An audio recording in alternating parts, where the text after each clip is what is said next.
السلام عليكم ورحمة الله وبركاته. أهلا بكم في قناة نانا فضل. هنعمل النهاردة الرز المعمر الفلاحي بكل تكاته وأسراره. حطوا لايك للفيديو واشتركوا في القناة وفعلوا زر الجرس على كلمة الكل عشان كل ما انزل فيديو يوصلكم كل جديد.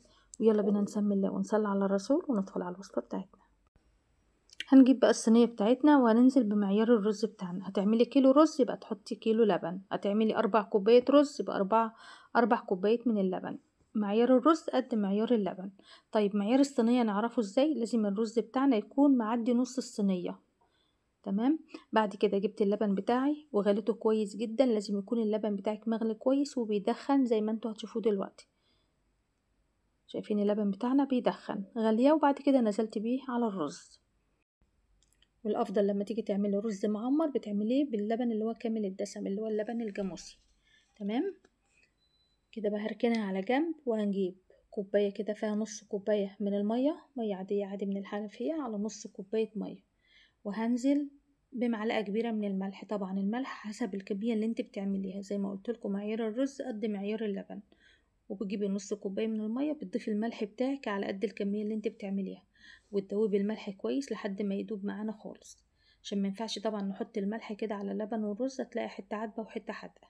تمام. هنزل بقى بالميه بتاعتنا كده وفي رواسب ملح بتفضل في الاخر كده بلاش تحطيها كده. تمام. هنجيب بقى الزبده بتاعتنا معايا معلقتين 2 كبار من الزبده. المعلقه تكون على اخرها معلقه هرميه. على كل نص كيلو رز معمر بتحطي معلقه كبيره على اخرها من الزبده. تمام. انا كده معايا معلقتين 2 كبار من الزبده. هحطهم بقى على لبن واقلبه كده لحد بقى ما الزبده تسيح معايا لان اللبن بتاعنا سخن. بعد ما بتقلبيه برضو بتدوقي الحدق بتاعه وتشوفيه لو محتاج ملح حطيله برضو شويه ملح دوبيهم في شويه ميه برضو وحطيهم. لقيتيه مش محتاج خلاص كده. لقيته كويس مش محتاج مني ملح. هنزل بقى بربع كوبايه صغيره من الزيت ده بقى يخلي الرز معاكي مفلفل ومش معجن معاكي خالص كده. تمام. بقت الصينيه بتاعتنا جاهزه. طبعا مش هنحطها في الفرن دلوقتي خالص. هسيبها بقى لمده ساعه اقل حاجه.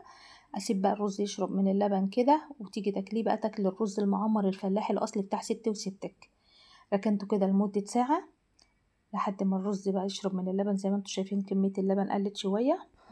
ولو عايزه بقى تحطي بقى يا سلام بقى معلقه قشطه كبيره كده على الوش تبقى مية مية. انا بقى بصراحه ما كانش عندي وما كانش عندي حد ينزل يجيب لي فعملته كده بالطريقه. بس بصراحه ربنا طعمه برضه تحفه. لو عندك بقى معلقه قشطه تعزز الطعم بتاعه اكتر حطي معلقه قشطه كبيره. هنسخن بقى الفرن بتاعنا. هنخلي النار من تحت وسط يعني مش كتير مش عاليه قوي ولا هاديه قوي يعني نار متوسطه. ومن فوق هتولعي عليه شمعة بس. وهتحطي بقى تسخني الفرن الاول. بعد كده هنحط الرز المعمر بتاعنا وهنسيبه بقى لحد ما يغلي خالص. مجرد ما يغلي بتطفي من فوق.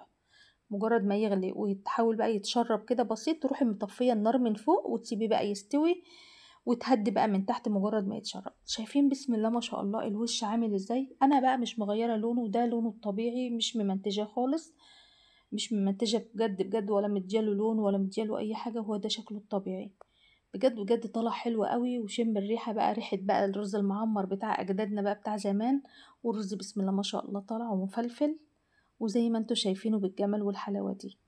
لو وصلتوا هنا لحد الفيديو يا ريت بقى ما تبخلوش عليا باللايك الجميل بتاعكم واشتركوا في القناه وفعلوا زر الجرس على كلمه الكل عشان كل ما انزل فيديو يوصلكم كل جديد. اشكركم على المشاهده والسلام عليكم ورحمه الله.